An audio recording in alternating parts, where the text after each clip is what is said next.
A very warm greetings to all of you, dear authors and invited guests. Welcome to the technical session 1C. Myself, Gargi Kara, and this session would be moderated by me.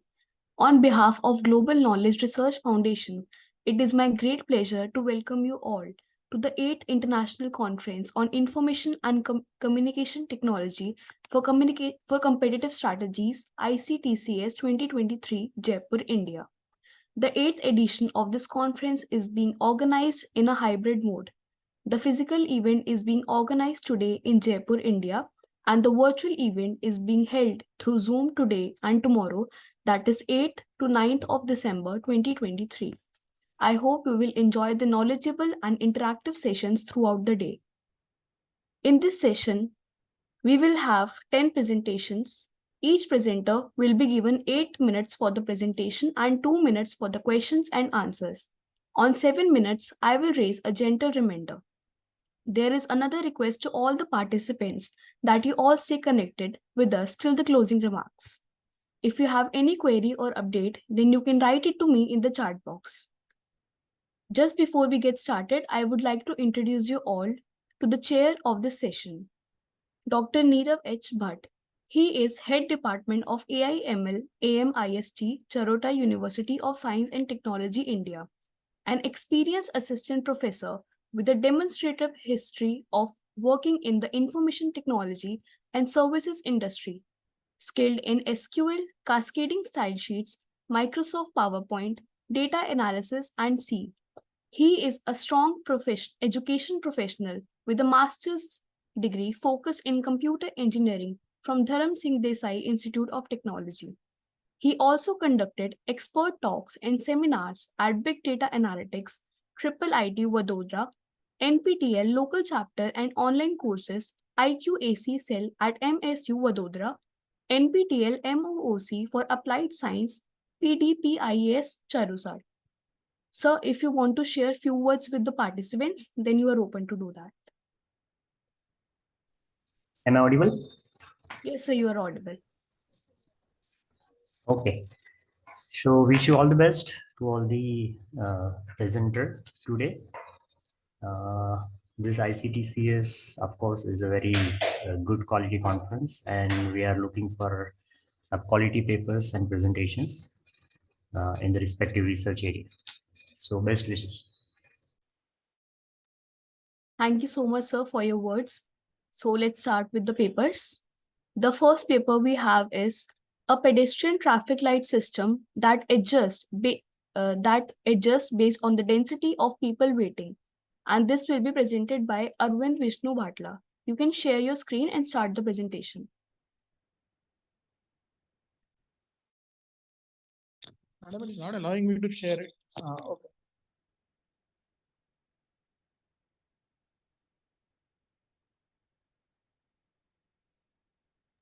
Just a second. Madam, is the presentation audible, visible? Is the presentation visible? So right now it's not visible. Just 1 minute. So is it visible now? Is the presentation visible now? Is the presentation visible? Yes, Yes, it is. Yes. So basically, this is a pedestrian traffic light which does not actually use only the red, green, and yellow. So what happens is, what we have done is we have implemented AI into it so that you can find out the density of people are waiting, and we can control the amount of waiting time. So basically, in the ground, there is a set of density sensors. So what happens is, this is a new traffic light. So can you see this this thing? This is futuristic. So what happens is, what we do is we have infrared cameras, and only in places where there is high congestion, it will not be cost effective in all places. And then what we do is we have underground density sensors. And what we do is we calculate a heat map, and based on that, we are able to create a decision as to whether the number of pedestrians is too high, so that we should give preference to the pedestrians, so that the light will remain green for longer time for the pedestrians. So what happens is, in addition to this, there is something like an AI-based infrastructure where what we do is we constantly update our inference engine with traffic flow optimization. In the case of emergency, there is a possibility of having an emergency override, and we also take care of pedestrian safety. Supposing there's an elderly person who's going there and he has had a fall in between the road, then also we are going to manage the traffic lights. And obviously for public awareness, the key thing is this traffic light cannot be viewed in isolation. It has to be viewed with all the other surrounding traffic lights. So basically there is a central server, and the central server coordinates a group of traffic lights, and this is also integrated with the smart city infrastructure, right? So what we have, we write a code where we have for the pedestrian 4 states: waiting, pedestrian detected, pedestrian crossing, and pedestrian cleared. Okay, and then what we have is we have a green, yellow, and red state for the traffic light. And obviously we have 2 other states which we have added from our AI model, which is optimize the flow and then prioritize the pedestrians, right? So what we do is we write a state machine, and obviously if we do the transitions, we can be in the waiting state, pedestrian detected state. From pedestrian detected state, we can go to pedestrian crossing state. From pedestrian crossing state to pedestrian cleared state. Then from pedestrian cleared state to waiting state, right? And like this, we can go from red to yellow when the timer is expired and yellow to green when the timer is expired. Or in addition to this, just having a timer, we are going to have some green to red based on whether pedestrian is not crossing and you want to optimize the flow of traffic, and green to red when traffic state is to prioritize the pedestrians, right? And obviously we have optimized flow state for prioritizing pedestrians, and this is basically the state machine. And obviously we write our logic accordingly.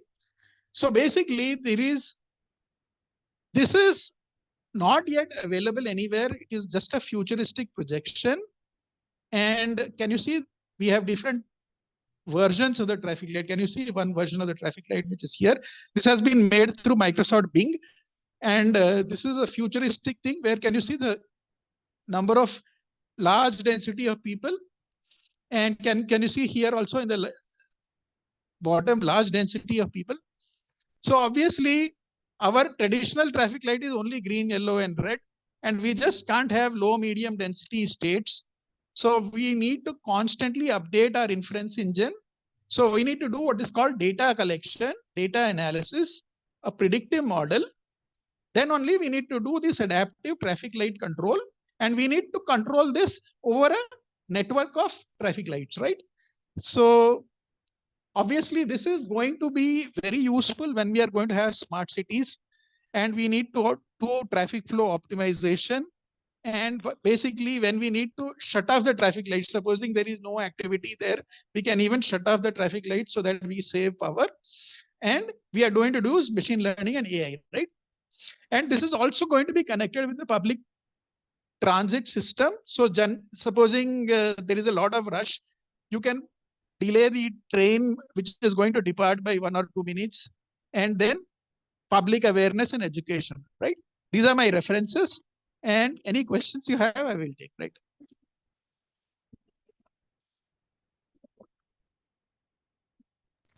Hello. Yes. Am I audible, Arvind sir? Yeah, audible. Okay. So the first thing which I observe is there is no citation anywhere in these slides. So, but I can see the images are not the original basically, images. I have even though I have referred to these places, all this concept is mine. So the question of citation does not arise. So all these this concept is totally.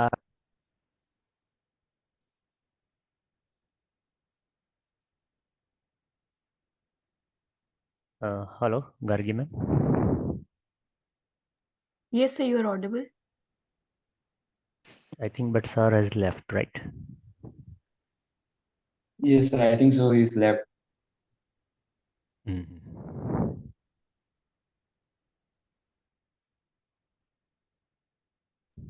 Yeah, he's there.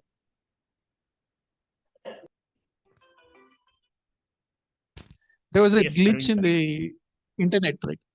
No issue, no issue, no issue. Anyway, apart from that, one thing is, what if vehicle pass through the sensors?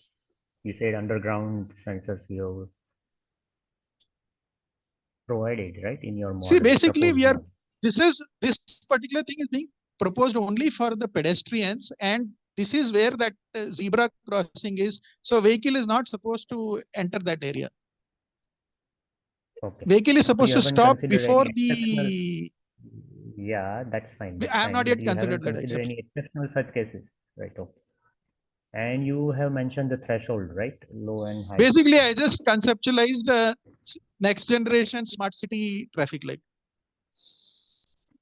Yeah, that is conceptualized, but once you provide any concept, I think we must be clear about when we propose something that what can be the threshold value, so that later on it goes into the implementation, it can have an optimized result. So basically, we need to So do a when you say, thorough implementation of this. This is a conceptual idea.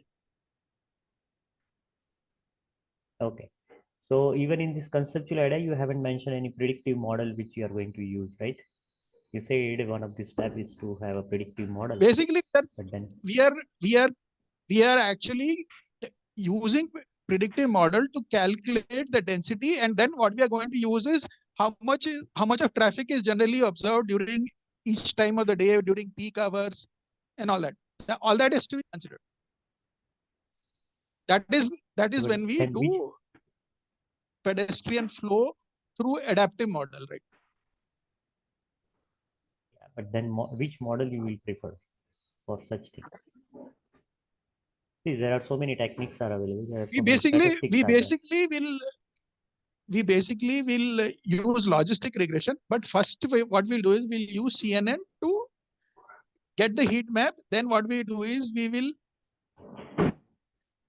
classify what type of traffic will generally fall into high density, low density, and medium density, right? And based on our inference, we can classify each one of this and then change the respective state machine. Okay, fine. Thank you. Anyone else having any questions? Yes. Okay, so let's move to the next paper by Arvind Vishnu Bhatla, a voice-controlled domestic trolley. You can share your screen and start the presentation. See, this is again a futuristic presentation where what we have is a generally, see, these days people have changed. Lots of elderly people are there, and there is very difficult to get domestic help. So what we are doing is we are having a trolley which is voice controlled. Okay, so voice controlled domestic trolley. So now what happens is there is a customer who can give orders and emergency requests, right? And obviously there is a trolley which manages voice commands. Obviously this is for the people who are elderly but who can afford this. See, in general, for day-to-day use, this cannot be used. Okay, and then obviously we will put sensors and cameras on top of the trolley so that once you give it some kind of a command, it can navigate. So there will be a lidar sensor, and it can do navigation plus home monitoring, and it can do motion control. So supposing I say, please bring me some Dettol or something, right? It will bring the Dettol. And then what we do is, based on how this particular trolley is being used and the commands are being given, it can be, you can have an AI-based machine learning where you can capture the user behavior. The other thing is, supposing it is having some kind of contents within the trolley, it can automatically identify what it is running out, and it can manage the inventory, right? The other thing is it has something like, because it has voice recognition capability, supposing there is a person who is in trouble, hey, help me, I'm falling or something. So that also it can hear. So basically it will come and it will, supposing he is falling, it will communicate with smart home devices and it will unlock the door that so that someone from outside can come and help. Okay. And key thing is this is again through Microsoft Bing. There is no one version of this trolley. We have several such trolleys, several such designs. And obviously, if you see the state machine, we are either in the idle state or in the voice command state or in the motion control state or in the leader navigation state or update inventory state or user behavior analysis state, right? And obviously here we have not shown, we can interpret voice commands and we can perform motion control, we can do leader navigation, we can update the inventory, and we can do user behavior analysis, right? So when it comes to state transitions, you can transition from idle to voice command state to motion control state to leader navigation state to update inventory state, from update inventory state to user behavior analysis. From user behavior analysis, you can again come back to idle state, right? So this is the code. And key thing is voice recognition has to be robust and navigation and mobility has to be robust. And obviously it has to do task assistance, right? In addition to that, we can have, because we have cameras on top of it, we can also train it to monitor the home and track it with other smart home devices. And it can also give entertainment. You see, it can also stand in for something like an Alexa. So you can say it can play music. And whenever, say, it is run out of charging, it will go to recharging and docking, right? So these are the futuristic designs of the trolley. And so basically, then we have this predictive analysis where what we do is we keep on doing user behavior analysis. Who is the user who is calling? If his coordinates are already known, there's no point in doing a leader navigation. You can directly go to these things. So the next thing is predicting shopping lists, then inventory management, and obviously smart reordering. And supposing you can also have a calendar in between. So supposing it recognizes that on a particular day, someone's birthday is there, it can wish a happy birthday to them. And then we can have personalized recommendations. And so key thing is advanced AI and voice integration, interaction with smart home systems, enhanced navigation and control, multifunctionality, personalization, and remote control monitoring, right? So obviously this is an eco-friendly design and we need to work a little on the autonomous part of it. And these are my references. Again, the idea is totally mine. So the question is, I have not cited any other references here. So all this I have generated.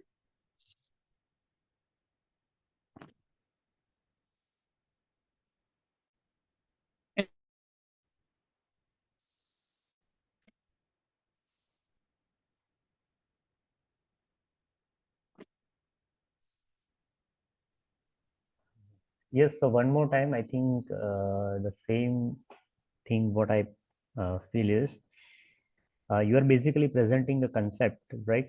But it is moreover like Yeah, basically what poster happens is presentation. the only thing not available, it is a futuristic concept. Sir, listen to me first. Let me complete the comments. Okay, so what I want to tell you is you are presenting a concept in both of your presentations, and it is moreover like you are presenting a poster kind of thing rather than a paper, because when you are conceptualize something in terms of a paper, it must be what I feel is We have analyzed the modeling also through. No. Analysis part is missing. That is what I actually feel, because it should require. Sir, we have analyzed the state transition before diagrams it goes into the implementation. Diagrams is not enough, sir.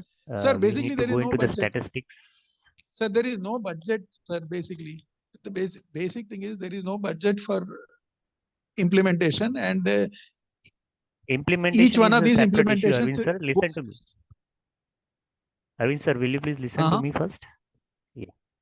I'm not talking sir. about budget. I'm not talking about even an implementation. I'm not talking about even a prototype. I'm just talking about before you want to go for an prototype and if you want to present something in terms of a concept in paper presentations, it must be in detailed analysis. That is what my comment is, which actually presents the pros and cons and all the statistical method which you are going to use. It is like a very abstract view of any concept.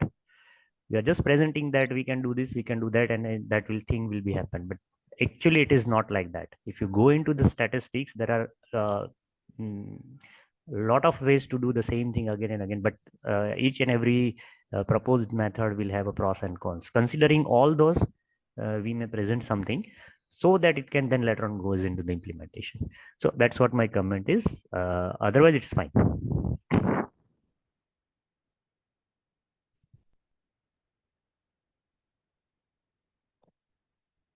Thank you, sir. Anyone else having any questions?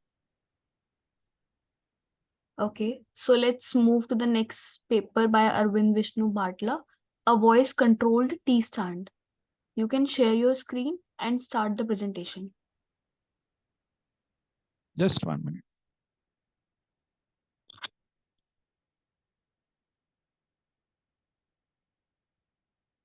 So this is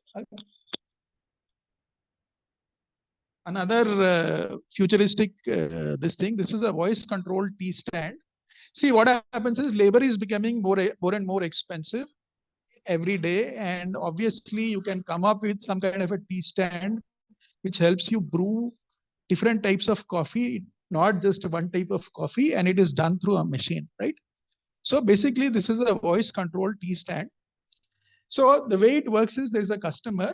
So what happens is he can give voice commands, right? Key thing is what has to be considered is in today's world is that these commands need not be in one language. You should be able to do multilingual requests, right? And there should be a possibility to do speech translation. So what you do is you manage the voice commands, you do voice recognition, convert it to NLP, right?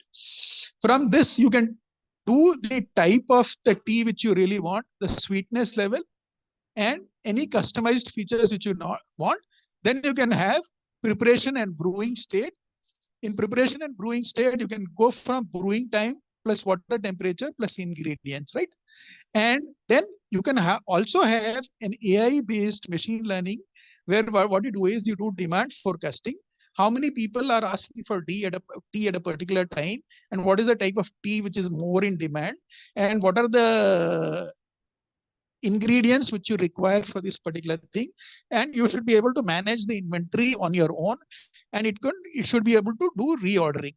It should also be able to take customer insights to have a specific type of recipe, and it should be able to upgrade its recipe as you keep on going, and you should be able to manage accounting and billing, right? So obviously there are different possibilities of a futuristic tea stand. I'm showing you all this here, and can you see different other things? These things don't exist as of today, but what we've done is we have created it in Microsoft Bing. So basically we have different state machine where you have either interpret a command, prepare and brew, demand forecast, update stock inventory, and then accounting and billing, right? So basically, it totally, if you really think that only thing you're going to do is stock tea and stock milk and sugar, then the quantities of each, and then you should be able to interpret the command. And so you can write a code like current inventory, tea stock is less than current tea quantity, or milk stock is less than current milk quantity, or sugar stock is less than sugar quantity. Then it has to update stock inventory state, right? Otherwise, it has to brew the tea, right? So current inventory is there. So the moment it brews the tea, it will decrement a specific amount of quantity from the tea quantity variable, right? And then it will transition to accounting and billing. So basically, here it is going to do some futuristic demand as to how many people are asking for tea, what type of tea they are asking, how many orders come in a particular day, and stuff like that. Then you have accounting and billing, right? So this is the main. So obviously, the things like order placement voice recognition, tea preparation, customization, brewing, and then we have alerts and notifications, right? And the other thing is what we have not yet planned is pickup and payment. So basically, as of now, what we expect is we expect the customer to go and pick up his tea. And key other thing is multilingual support. So there, how it can manage online speech translation to go from at least 1 to 2 or 3 languages, right? And then the energy efficiency, right? So basically, we can be in the idle state or listen state or pour tea state or dispense milk state, add sugar state, and any one of these. So the other key part is demand forecasting. So what is the demand for a particular thing? How much inventory to store depending on the configuration which you are planning to arrange. Then menu customization. Any other customer insights? See, as you keep on getting more and more orders, you may also get feedback. Then personalized recommendations. See, if a customer, you can identify him through his credit card or something, or some kind of a signature. Then what happens is next time, instead of giving him all the options, you can give him only specific options, right? And obviously, it can have a schedule for maintenance planning. So at one point in time, it should give you an alert that now this has to be maintained. And obviously, seasonal trends, right? So key future scope is integration of AI and voice recognition, personalized recommendations, health and wellness features, mobile app recommendation, and other eco-friendly practices, right? The other thing you can also introduce is loyalty programs. If someone comes to your tea stand more often, then you can give him some loyalty points. And obviously, you can generate data analytics for business insights, right? And these are my references. All this conceptualization is mine. And we have not taken any citations from anywhere. And any questions, please? So if you have any questions, then you can ask. Have you analyzed any cost-related part of this? Hello? Hello? Have you analyzed the cost? I have not analyzed the cost. The cost can vary depending on the type of configuration which you are planning, right? And key thing is, it is just a futuristic. See, Yeah, something like, fine, if I'm showing something like this would cost you something like 10,000 rupees, but something other than that will be more expensive. So that's what we feasibility need to check before actually we are going to propose for any kind of applications, that does it cost effective in this case specifically. So basically, like, I have not yet looked into the cost angle. I'm sorry for that. Basically, I've just presented a concept. Okay. Yeah, okay, fine. Anyone else having any questions? Let's move to the next one. And the next paper by Arvind Vishnu Bhatla is a wireless prescription recommender for doctors. So you can share your screen and start the presentation.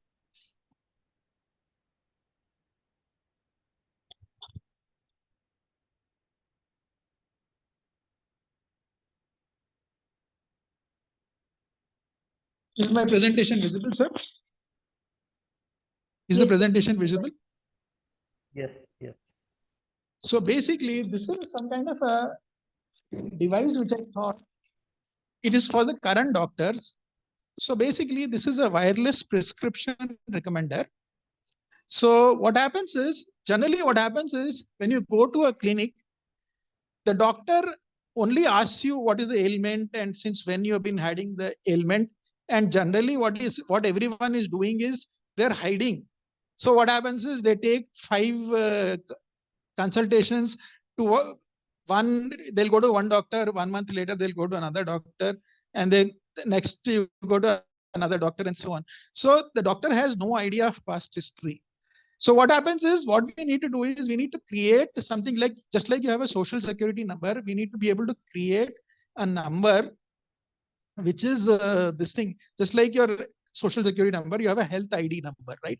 And it should be standard all over the country. And the doctor, whenever you visit a doctor, he should be able to give your patient info plus the allergies to your user-friendly UI.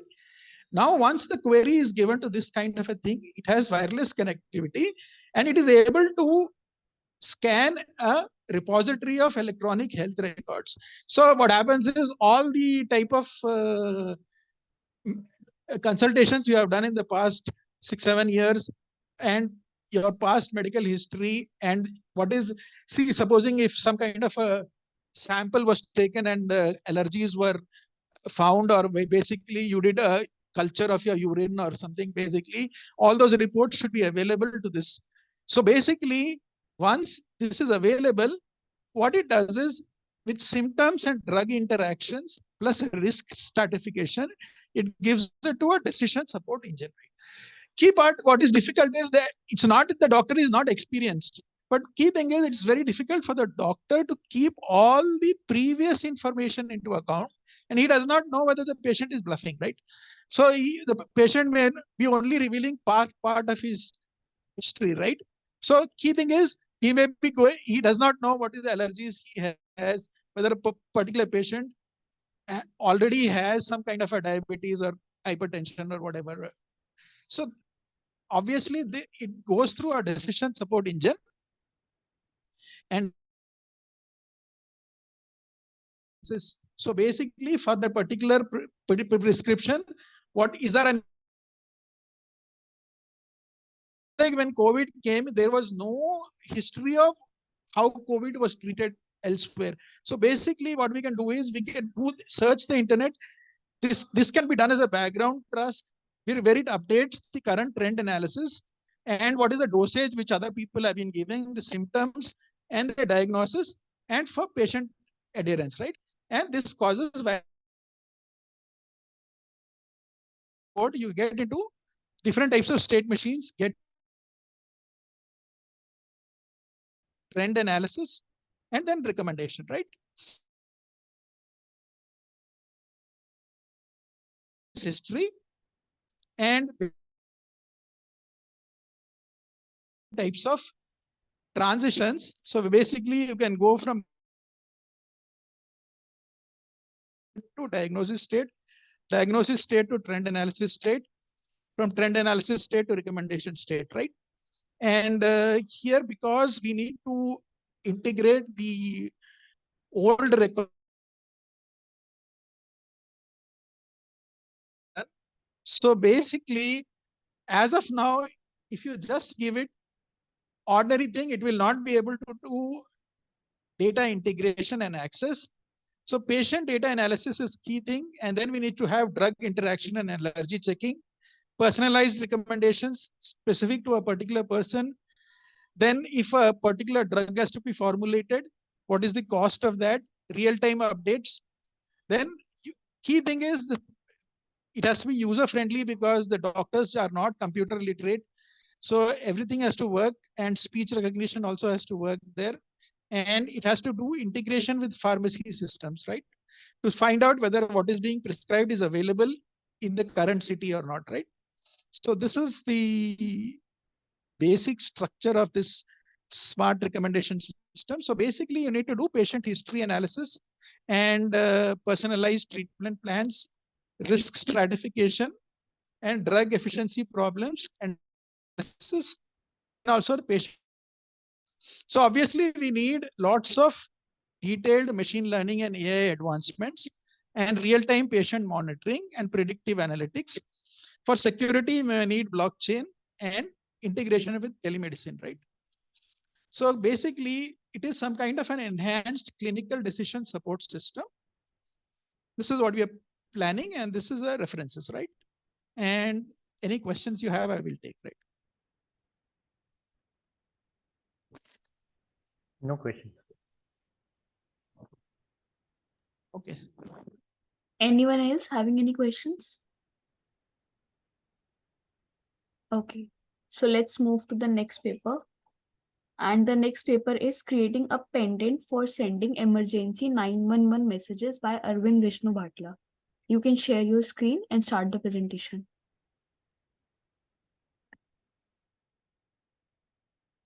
So I hope my presentation is visible. Just 1 minute.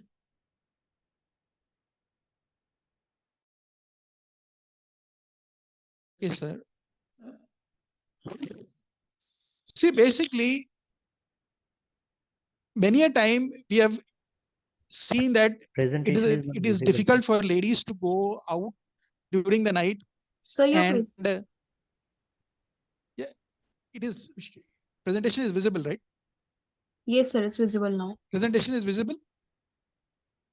Okay. So key thing is it's very difficult for ladies to go out in the night, and then what happens is people can have health problems. So it is very difficult to carry an unwieldy thing like a mobile phone with you all the time, right?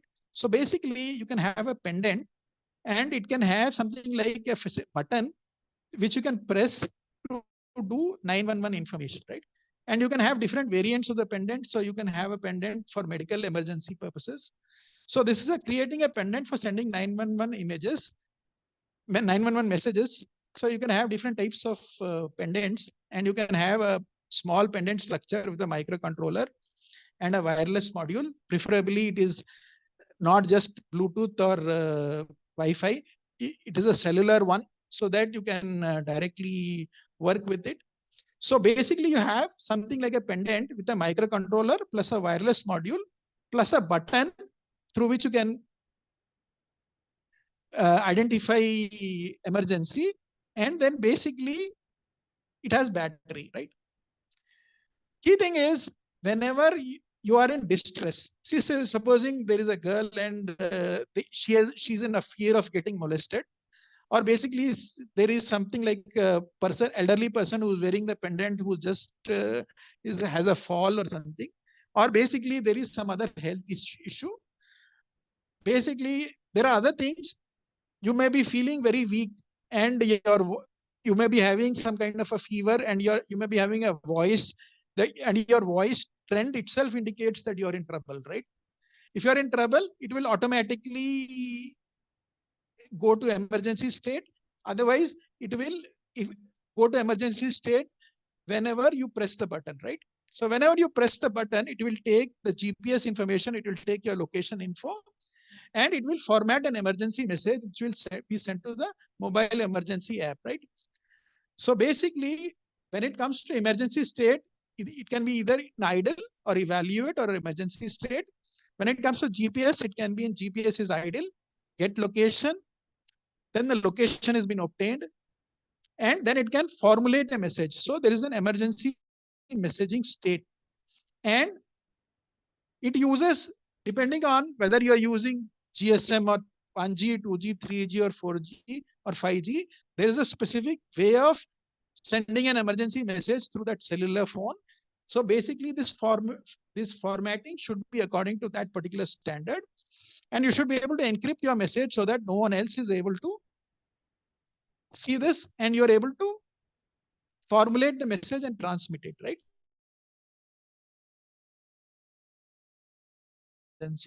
And formulate a message, encrypt a message. So basically, these are the state transitions. You can be in idle state to evaluate state to emergency raise state, GPS idle state to get location state to location obtained state, message idle state, formulate message state, encrypt idle state, encrypt message state, transmit idle state to transmit message state, and transmit message state to message transmitted state, right? So these are the basic things. Key thing is you can have things like fall detection, health monitoring, activity pattern analysis. So over a period of time, the pendant is watching you. Obviously, it has data in the cloud. So it is able to give you location-based insights. It is able to analyze your voice. So obviously, based on this, you can have different types of pendants. It can be specific to a voice analyzer, or it can be specific to, see, supposing someone is working in harsh conditions, right? It can be specific to the environment. So basically, it is calculating the weather at that particular time. Supposing it's health related, I can have a health related variant. Supposing it's a fall detection, I can have a fall detection variant. Supposing it's an ordinary 911 invariant, so means variant, then I can have that kind of a pendant. So basically, you're either in the idle state or in the button press state or sending state. And basically, you can formulate a message. And key thing is, you can use advanced communication protocols like 5G to make this kind of communication, the emergency communication with the pendant. And you can do location tracking and geofencing, right? See, if you know that there's a patient who is generally within a particular room, so you can also program it to say that if someone is strayed away from that area, right? Or basically, you can integrate with smart home devices, right? Supposing there's an emergency message, emergency at home, it can communicate with the smart home so that it can open the lock of the door so that this thing, paramedics can come in and assist you, right? And obviously, it can store a history of your voice commands to find out what is the type of ailment you are suffering from, right? So basically, it generally refers to elderly special needs, right? And that is most of what I had to say in this paper. Any questions you have? Sir, why 911? It can be 108. It can See, supposing see, someone is getting arrested, I think we should come out of this USA-based pattern. We have already said that it should be customized to India. Of ethical issues, At least and we can customize it rather than USA proposed system. At least we can customize it to our Mahila helpline number also available in India. Customize it, sir. Basically, this is again an idea in progress. This kind of work already been proposed. If by other country, we can at least customize for our country. The only thing is machine learning is not a part of this. 911 is already there, but machine learning and analytics and voice, this thing, and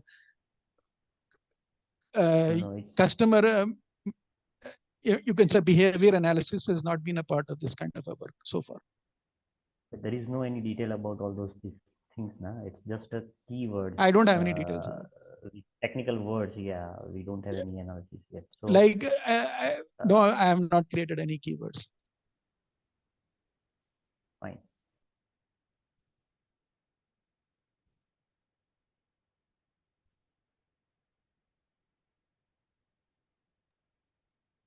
Okay, anyone else having any questions? Okay, thank you, sir, for your presentation. So let's move to the next one. And the next paper is Enhancing Network Security with Machine Learning Based IDS and IPS and Evaluation Using UNSW NB15 dataset. And this will be presented by Archana Gondalia. You can share your screen and start the presentation. Yes, ma'am, but I cannot share the screen. Just a minute. Yes, now it is there. Screen is visible? Yes, it's visible. Okay. Fine. So good morning, everyone. My topic is all about enhancing network security with machine learning based IDS and IPS, that is intrusion detection system and intrusion prevention systems, and evaluation using UNSW NB15. This is the dataset name. This is the outline of my paper, which is I'm going to share today. The first thing is introduction. So networks are vulnerable to security breaches due to their large attack surface. As we know, we are receiving many requests from internet. They are anomalous or they are general. We cannot detect it. So we can design one intrusion detection system to detect and prevent intrusions. A real-time intrusion detection system for network has been developed using machine learning. So this is general scenario where any corporate network, the employees are there and the request that appears from internet, is it normal request or anomalous request? That can be detected by this intrusion detection system. My objective for this research is to understand what is the reason behind lack of anomaly intrusion detection mechanism, because we are receiving every day many issues regarding the attacks of cyber attacks or any malicious attacks. We are still lacking with this particular detection system. So I have done some existing architecture comparison. So this one is the first one, which is tech ensemble based learning model. So in this, they have used this KDD data set. They have done the data pre-processing, then testing and training. They have divided, then feature selection, and they have used this classification, level 1 classification. And with this, they have used gradient boosting and random forest prediction mechanisms, and then they have classified the attack. This is the first. The second one is outlier detection based system, in which they have again used this KDD Cup 19 dataset, 99. Outlier based detection they've used for the pre-processing purpose, then they have used clustering part, then classification purpose, they have used this KNN method, and then they have identified it is known or unknown attack. And the third one is classification system based architecture. In this, they have in the first stage, they have done feature selection. Then in the training phase, they have divided the database in two parts. Then initial classification model they have done. And then in the basis of decision, this particular model, historical recurrence of each classes they have done. And as per that, final combined decision is there. This is there. Each architecture have some limitation, like stake-based ensemble learning does not offer any perfect solution. They identify to respond or unable to respond or stop attack for the detection. The most apparent drawback for this is high false alarm rates is there. They are unable to detect novel attacks. Every time new pattern arise, need to be reprogrammed. In outlier-based detection, not effective when traffic is encrypted, not effective then for the multi-class classification. It cannot deal with large volume data, cannot detect with malicious nodes, and other is unable to recognize or eliminate the bad experience. So these are the disadvantages of outlier detection. And then the classification system-based architecture, they cannot detect intrusions, much complex network, and also it is time-consuming, cannot manage high volume of alerts, not responding to threats, unselective logging of messages increase audit burdens, and false negative or false positive detections may be there, which can lead to serious threats or restrict the innocent traffic. So what I have proposed is, as of now, the data set I have taken is the UNSWNB15 data set. In this, the data I have divided in training and testing part. In this, I have used a linear regression mechanism, and then I have trained my model. And then with this trained model, I have applied testing. And as per that, the intrusions are there that or not, that is defined. So linear regression is what is that? So it can be applied to model normal behavior of network traffic or system loads. Deviation from expected linear relationship may indicate anomalies or potential security threats. Various applications where you can use this particular linear regression. So economics, social science, finance, healthcare, engineering. These are the different applications where, as of now, linear regression can be used. If I talk about my proposed architecture, I can get results like this. So I have used some parameters like mean absolute error, mean squared error, roots mean square error, and accuracy. So with binary classification, I'm receiving 98% accuracy. And class classification, I'm not getting much accuracy, only 0.01. So the model which I have used, linear regression, is good for binary classification, but multi-class classification, it is not getting good results. If I talk about comparative analysis with other approaches, then I have done comparison with 5 papers in which the techniques which is used is various techniques like a random forest, Debian-based method, decision tree, SVM, that is other classification methods has been used. and their binary accuracy and multi-class accuracy, you can see that is there 57%, 85%, 75, 90.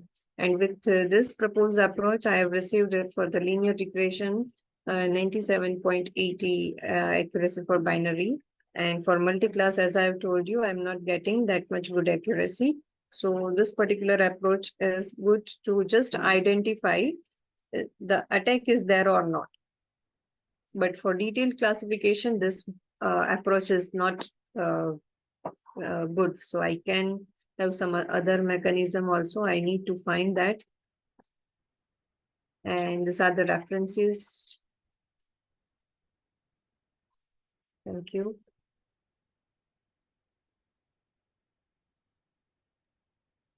Anyone having any questions? Hello. Hello, Ji sir. Yeah, ma'am, you presented well. Yes, thank you. I have few questions. If you can answer to that. The data Yes, set which you have used and for which you have shown the performance, can you just repeat that data set? yes. UNSW NB15. So I think this data is non-linear data. This data is yes, sir. It is non-linear. Then linear regressions, I don't think so will be suitable for that if the data set is a non-linear. Yes, sir. It should have they linear to address relationship. the non-linearity. Yeah, it should have a linear relationship, but as I know, this data set is non-linear and it does not have any linear relationship among the attributes. Yes, sir. So that is the first thing. And when you say you have divided into training and testing, is it like just 70-30 standard, or you have to choose some 80-20, other sir. method to 80-20. 80-20? Okay. Yes. So I think the result can be more improved if we can go for any non-linear based system. I'm surprised that Okay, why SVN is not performing good compared to your proposed method of linear regression. But maybe for that we need to go into the detail about the steps which you have used, or maybe something else, right? Okay. Yes. By looking at this, I think SVM should perform better, but in your comparison, I think SVM is also there, right? It is Yes, not sir. It is performing that. as good as you yeah. Yes. So yes, so I think if you know, then it is better. Otherwise, I think we need to identify that why your model is far better compared to the other like SVM, which also address the non-linearity. Yes, sir. That's the one concern. And second thing is, yes, we can have in certain cases if we do some hyperparameter optimization. So I haven't seen in your stats somewhere like hyperparameter optimizations has been considered or done. So Yes, sir. have you considered, ma'am? No, sir. Hyperparameters haven't. So that is, I think, the possible way of Maybe. improvement of this work if you can extend the two, right? Yes, sir. Otherwise, it's fine, right? Okay. Yes, sir. I will note down all these points, sir. Yeah, okay, fine. Thanks. Anyone else having any questions? Okay, thank you for your presentation. Let's move to the next one. So the next paper is Exploring Research Trends through Topic Modeling of Scopus Data. And this paper will be presented by Swati. You can share your screen and start the presentation. Yes, ma'am. 1 second.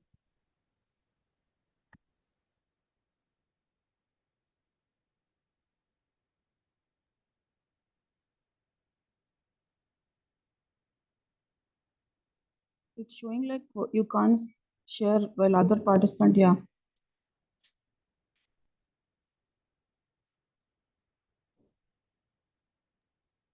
Let's try again, ma'am. Is it visible? Yes, it's visible. Okay. So good morning, everyone. So today I'm going to present the paper titled Exploring Research Trends Through Topic Modeling of Scopus Data. So this is the brief agenda of my presentation. So here basically what I'm doing in this paper is, so normally the rapid growth of scientific literature has made it increasingly difficult for researchers to stay informed about the latest developments. So one way to make sense of this is to use the topic modeling. So thereby it is like a method that automatically identifies themes in the collection of documents. In this paper, what we have done is we have applied topic modeling algorithms to a data set. We have taken the Scopus data set, and for that Scopus data set, we have identified several topic modeling algorithms. And based on that, we just have taken some topics, most popular topics, and then we have used these algorithms for that. So for that, we have used these two algorithms, LDA and LSA, latent direct allocation and latent semantic analysis, to analyze the Scopus database. So we all know that topic modeling is a method to automatically identify themes in a collection of documents. So and the Scopus database is also widely used by the researchers for a variety of papers and different topics. So combining the topic modeling with the Scopus database allows detailed analysis of the content for these publications. So here we have used LSA and LDA. These are the two popular topic modeling algorithms that can be used for this Scopus data. So LDA may also be used to determine the most crucial themes in the collection of documents, whereas LSA is the linear algebraic technique that decreases the complexity of the document term matrix. So the first technique is LDA. It's a probabilistic generative model. So each latent topic is represented by the distribution of the words in the LDA model, so which describes how words are generated. So it makes the assumption that every document has a variety of subjects, each of which is expressed using a unique collection of words. So this can be used in text classification, information retrieval, and data mining. So this is the methodology how this LDA algorithm will work. So initially for every data set, we should do the pre-processing, and then the initialize the distributions. In this, what we'll do is we'll imagine two lists, one list containing the topics and other list containing words. We all know that each topic has a mix of words and each document has a mix of topics. So after that, we'll allocate the topics to words. For each word in the document, I'll assign it to a topic based on the probability. So this reflects the idea that words in the document, it will come from different topics since we are allocating different probabilities. And after that, we'll adjust the distributions. So and finally, we'll keep on repeating until all the topics and words that will be clear for us. So in summary, I can say like this, like a LDA is like a recipe of making the documents. It assumes that each document is a mix of different topics and each topic is a mix of different words. So initially we don't know anything. So we'll start collecting one by one and then we'll start preparing the recipe. So the second algorithm we have is LSA. So it's a useful technique for uncovering the underlying structure of text data. And this also can be used for information retrieval, text classification, and data mining. But this has certain limitations compared to LDA.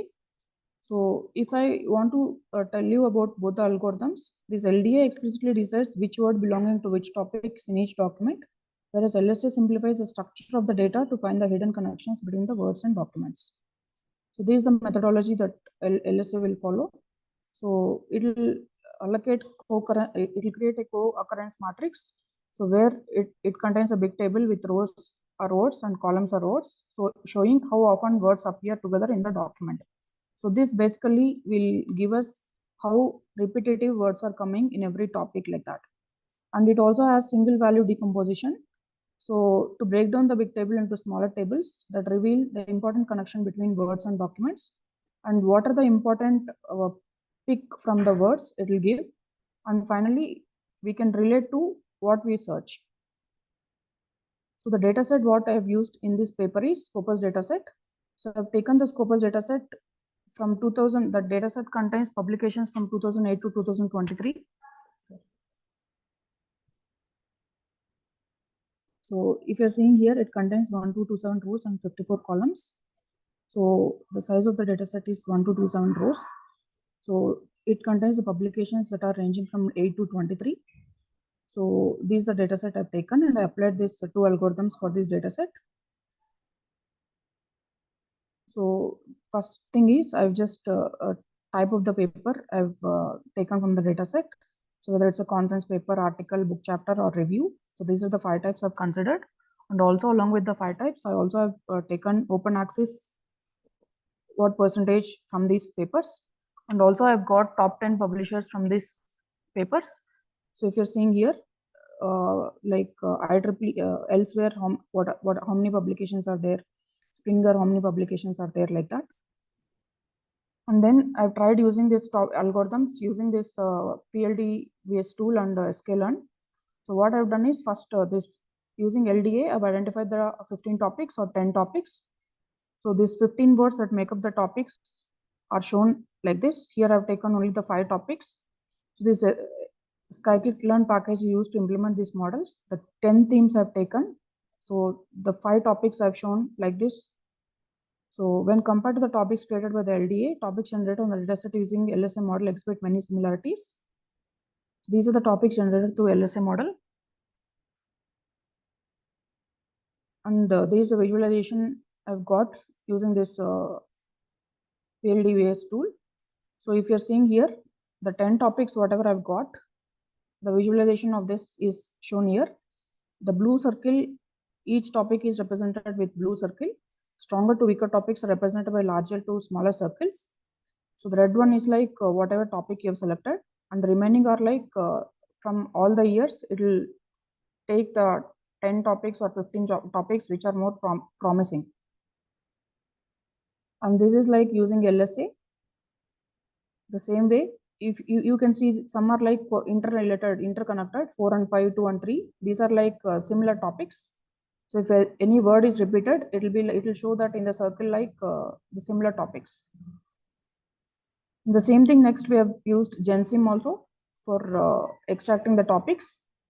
So here in the GenSim model, along with the every word, it will also allocate the probability of that word. And you can see for every topic along with the word, the probability is also allocated. Topic 0, topic 1, like that. This is for LDA. And for LSA also, along with the every word, probability is also allocated in this way. And there is a visualization for this LDA using GenSim. So here also it will be like same, but like blue circle and red circle is nothing but whatever the topic you're selecting, that topic, blue circles are nothing but all the promising topics it will show. So after using these 2 softwares in the paper, what we have got is, so LDA perform better than those, whatever the visualization I've got through LDA, it performs better because it is very clear and I can see like what are the 10 promising words, all that compared to LSA. And finally, I want to say like this paper is mainly a kind of exploration. So I've just taken a Scopus dataset, and for that Scopus dataset, I've just applied these 2 algorithms, LDA and LSA.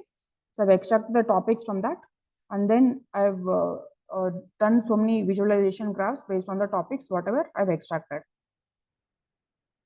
But limitation, I can say like other algorithms are also available, since I just have taken these 2 basic algorithms. So we can try this using other algorithms also. And these are the references.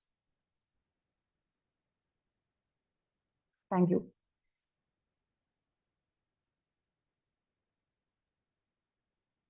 Sir, do you have any questions? Okay, I think you presented well. Thank you, sir. Now, few things. Yeah, few things is I think you haven't considered correlation, which will be as far as what the topic you have selected. Yes, sir. Will be more useful. Yeah. That is something which I found missing. Otherwise, the thing. Yes, sir. That I'll do that. But I think correlation will improve your result. That's what Yes, my sir. belief is. Yeah, correlation matrix we can do. Yeah. And second thing is in the era of data-centric approach, Yes, sir. initiated by the N2NG, right? If we can work more on data compared to model and other parts, right? Yes, sir. Results will definitely be improved. Yes, sir. So I still found certain scope, right, in Yes, terms sir. of focusing more on initial level at the data part before you start processing on it. Yes, sir. And this correlation. Yes, sir. Otherwise, Definitely, I'll do that. that's fine. Yeah. Yeah. Thank you, sir. So, Anyone else having any questions? Okay, thank you for your presentation. Thank you, ma'am. Let's move to the next one. So the next paper is microarray data classification and gene selection using convolutional neural network. And this will be presented by Purani. You can share your screen and start the presentation.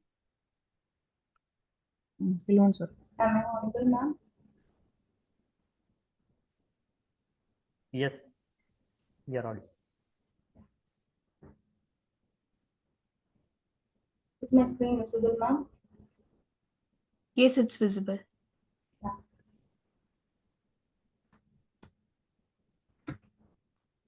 A pleasant good morning to one and all present here. And this is Purni, research scholar from the Department of Computer Applications, presenting a paper on microarray data classification and gene selection using convolutional neural network on behalf of the artist Jansi Karpusamy. And these are the contents going to be in my presentation. And let me introduce first about microarray data. These are the data of bioinformatical data which are collected in a large volume. It consists of gene expression profiles in large amounts. So with gene expression, we can diagnose the illness or diseases. And the particular thing with the microarray data is we have to extract the informative genes in order to diagnose the illness on an accurate levels. So with microarray data, it is used to identify cancers of different cancers. Uh, and then with the deep learning approaches, in this paper, we are presenting a CNN model to diagnose disease with the help of CNN models in various microarray data sets.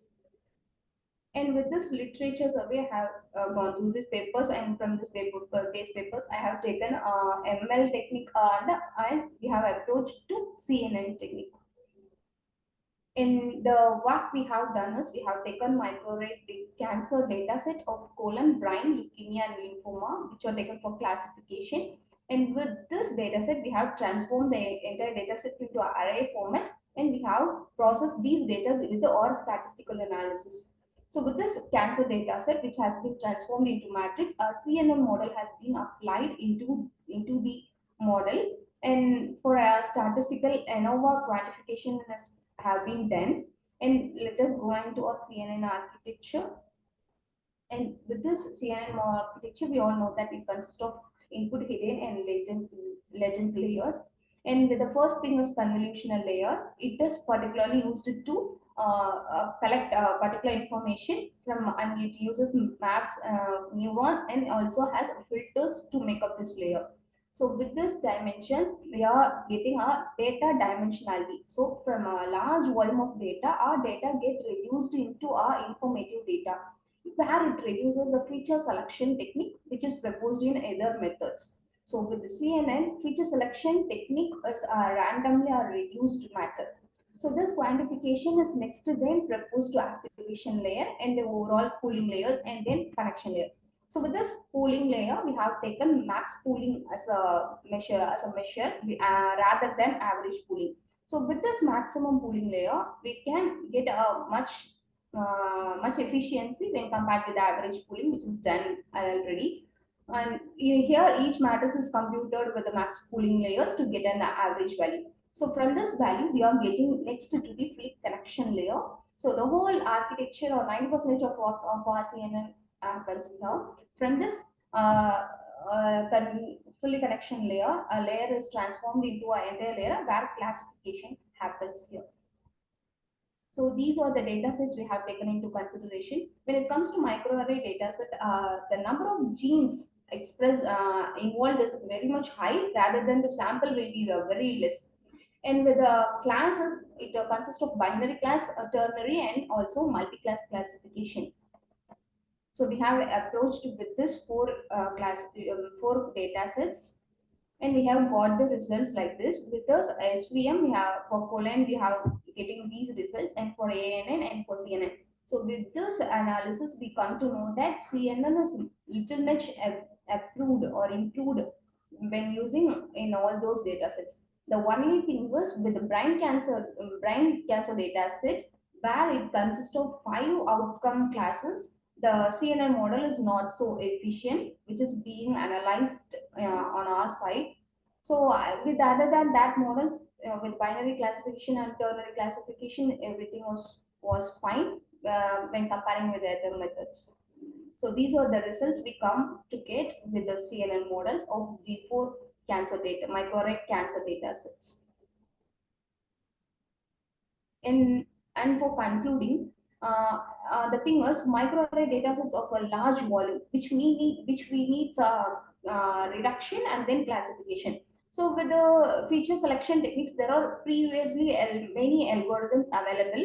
When it comes to CNN, the matter of thing is, feature selection is not an important thing to be taken into notice, because CNN can absolutely do the feature extraction, and then it can analyze the informative genes, which is the highlighting model of this CNN model.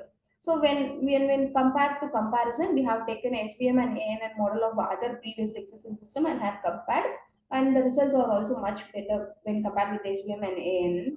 So overall conclusion is, we can implement CNN models in a efficient manner for microarray data classification, so that disease diagnosis or illness can be found earlier, which will reduce mortality in our healthcare sectors.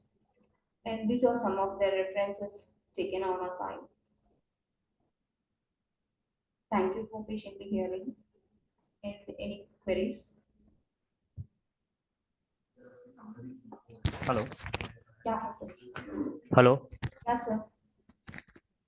Am I audible?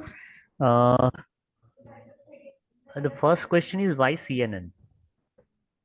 Actually, we have been working with ML techniques, with the SVM and KNN likewise. So shall we give a try to CNN model? It was working good with the images and all. So what is the matter of concern with our microarray data? So we Yeah, try that's to fine. yeah, But I think when we are doing a research, and specifically in the area of medical domain, yeah, right? We should not all be like, let us try, okay, right? Because whatever you proposed or you claim, yeah, the result or accuracy or whatever it is, right? yes, yeah, If it is related to medical domain, we must be very much accurate, and there should not be any kind of uh, ambiguity in that, because you know that how serious it is when we consider yeah. a medical The, domain, the main right? thing is to improve accuracy. Which models we are accurately getting the results is the main motive. So when comparing with all those, CNN also tries best. Nowadays, Okay, only but then people I are would suggest you, yeah, I would suggest you to yes, sir. explore 3D CNN, Okay, as most of the researchers are right now working on it. It has more promising result compared to yeah, sure, sir. I'll make a any try. other, right? Yeah, sure, sir. So that's what one suggestion from my Okay. side. And when you are doing it for multi-class, Yes, sir. there should be some spatial treatment before you actually, it's not like a traditional CNN Yes, model you have applied to yeah, binary class and as well as multi-class, and you got no. For multi-class, it requires some kind of processing before you yes, sir. actually That is only we have been apply the analyzing model, now. and that is specific to multi-class, right? Yeah. Yes, sir. So Yes, sir. that need Yeah, to be explored and can be included in okay. your future work. Otherwise, it's fine. Yeah, thanks. Anyone else having any questions? Okay. Thank you for your presentation. Thank you. So let's move to the next one. And the next paper is obstacle detection using Arduino board and Bluetooth control. And this will be presented by Pavita. You can share your screen and start the presentation.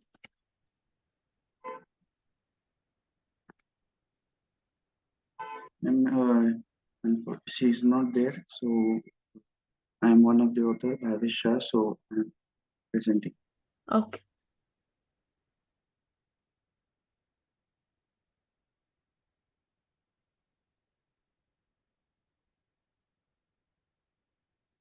Can you see my screen? Yes, it's visible.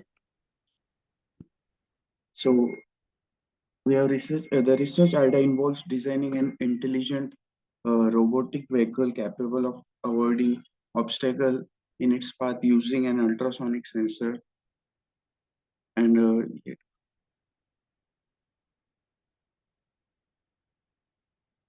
hello. I am pleased to introduce you to the project group.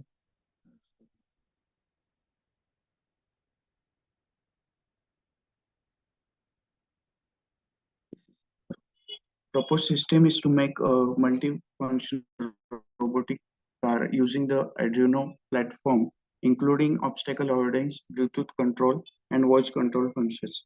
The proposed system for the multi-functional Arduino robot project would be a combination of hardware and software components that work together to create a versatile robot capable, capable of performing multiple functions and tasks.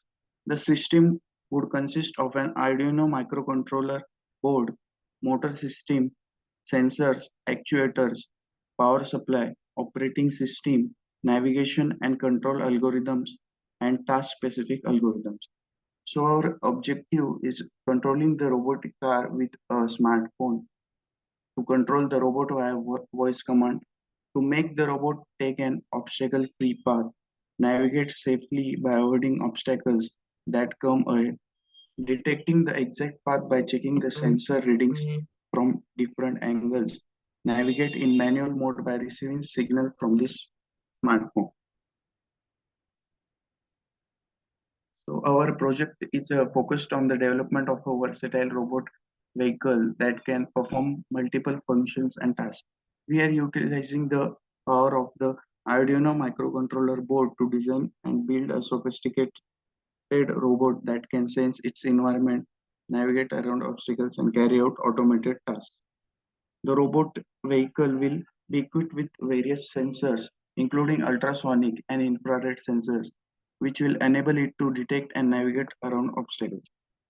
The multifunction Arduino robot vehicle has the potential to revolutionize the way we approach a variety of tasks, from automated package delivery to remote monitoring and Hello, inspection. hello, sir. Yes, sir. Yeah, there is a request Hello. that instead of just reading slides, if you can just give you a brief, then Okay. it will be a better. So please go. Yes, sir. Please speak. Okay. Okay, sir. Sir, so we have basically created an Arduino vehicle, robotic vehicle that can be navigated using our voice control, manual control from smartphone. Using Bluetooth, we can do that, and it also has obstacle avoidance, so we can find and clear path using that.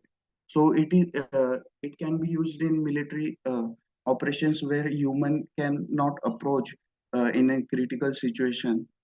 So, recent example that in Uttarakhand, 41 our laborers were stuck in that tunnel. So, from that pipe, we can send this Arduino robot so that can verify the situation and all that. So, in that situation, it will be more useful. So, we have used Arduino microcontroller board, motor system, sensors, power supply is there. We have built and chassis, uh, one axle is there behind the vehicle. A Bluetooth module is there for the communication with the smartphone and cables. This is the basic block diagram of our system. So this is battery. It gives power to the motor. And Arduino is connected to the Bluetooth and ultrasonic sensor. We receive the uh, information from the sensors, and the board will convert that into information, and by then the motor will operate by stopping the motor forward, left, right. It will detect that. This is the Arduino board. This is ultrasonic sensor of our system. This is Bluetooth model. This is L293D motor driver. It drives the motor. This is the basic circuit diagram.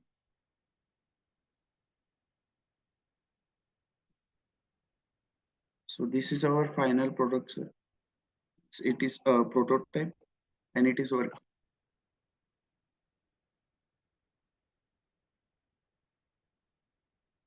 Sir, is it visible?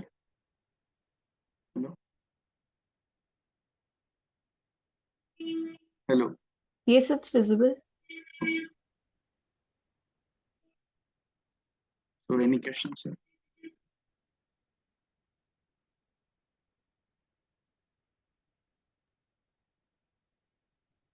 Anyone having any questions?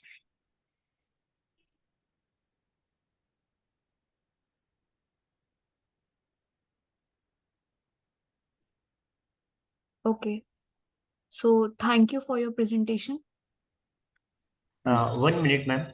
Okay, okay. Okay, sir. Okay. So, Bluetooth, that what you suggested, Yes, sir. has some limited range, right? Yes, sir. Do you know the So range we of can, Bluetooth? yes, sir, we can use, yes, sir, Bluetooth is limited. So what is the Sir, range we can of use Bluetooth? frequencies, radio frequency to, And you are again going to connect with the mobile how it is possible, because the range of Bluetooth is very less. yes, sir. Sir, we can use frequency for radio frequency or, Okay, fine.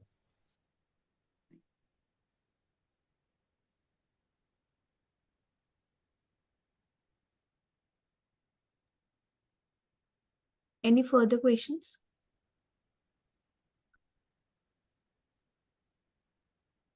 Thank you for your presentation. So let's move to the next one. So the next paper is Organizational Innovation Metrics, and it will be presented by Arvind Vishnu Bhatla. You can share your screen and start the presentation.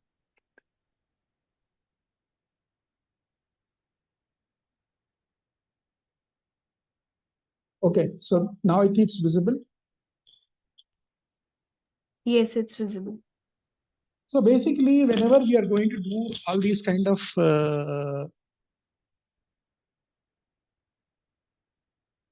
presentations and these things, we come to what is called organizational innovation metrics, right? So organizational innovation metrics are used to assess the how good an organization's innovation capabilities are. So whenever you're looking at these, the one key parameters are number of, then the ideation rate.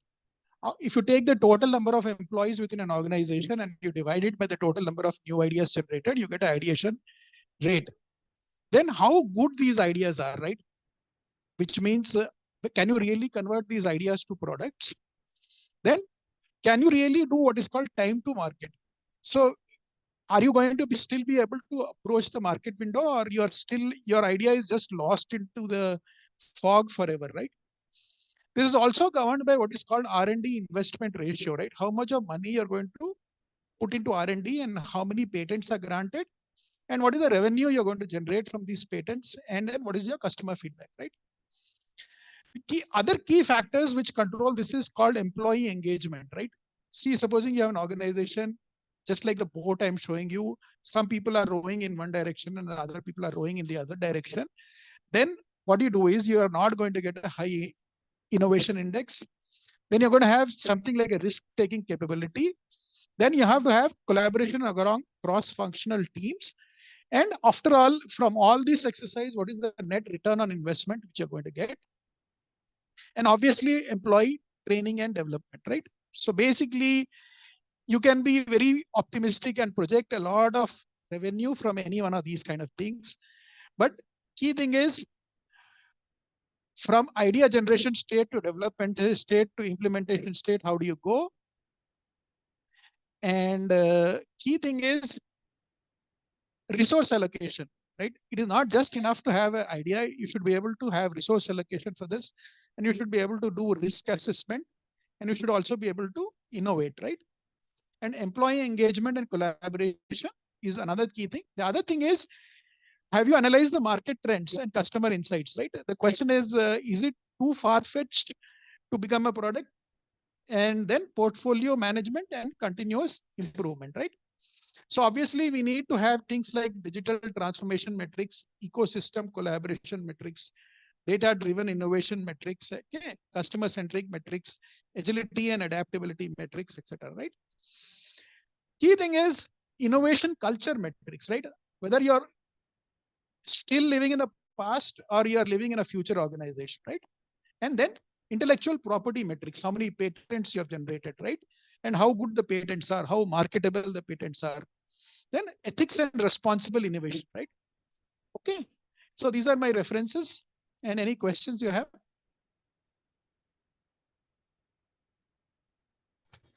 No question.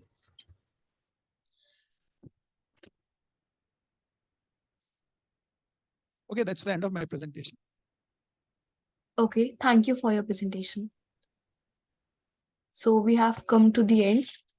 I sincerely thank our authors for their excellent presentation and contribution in this session, and all our participants for being a part of this international conference. I hope this session was informative enough. We, on the behalf of whole team, thank you for the support during this 8th version and the previous 7 versions of the conference. We will be happy to have you in the 9th version in 2024. All the presenters would be getting their digital certificates through email within 2 working days. Further, all the papers have already been forwarded to the printer.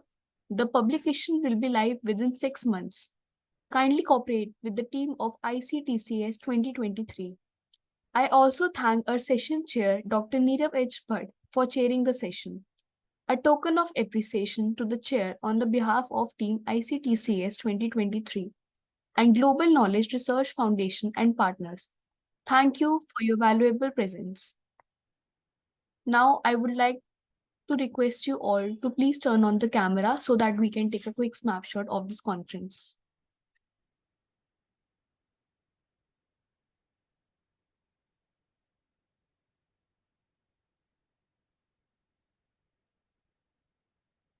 Okay, thank you for your presence.